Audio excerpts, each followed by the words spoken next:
السلام عليكم. لو انت عندك معلومات كتير نظرية في مجال التسويق ولكن حاسس انك مش قادر تعمل خطة تسويقية ناجحة على ارض الواقع، خليني اقولك على بعض الخطوات اللي هتساعدك تحقق ده. اول حاجة، لازم حملتك التسويقية يكون ليها اهداف واضحة. على سبيل المثال تقول انا هعمل حملة بهدف زيادة التفاعل على صفحات الشركة او زيادة المبيعات او زيادة هامش الربح او غيرها.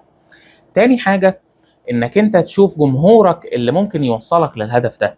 على سبيل المثال لو عندك شركة بتبيع ملابس رياضية، من الطبيعي جدا ان يكون جمهورك المستهدف هو الشباب مثلا من عمر 18 لعمر 30. ثالث خطوة، انك انت تشوف هتوصل لجمهورك المستهدف ده ازاي.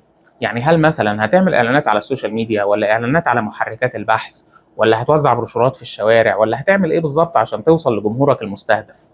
الخطوة الرابعة، انك تصمم رسالة تسويقية واضحة ومحددة هي اللي انت هتنقلها لجمهورك المستهدف. يعني مثلا لو قلت انا هستخدم السوشيال ميديا، هتكتب ايه بالظبط في السوشيال ميديا؟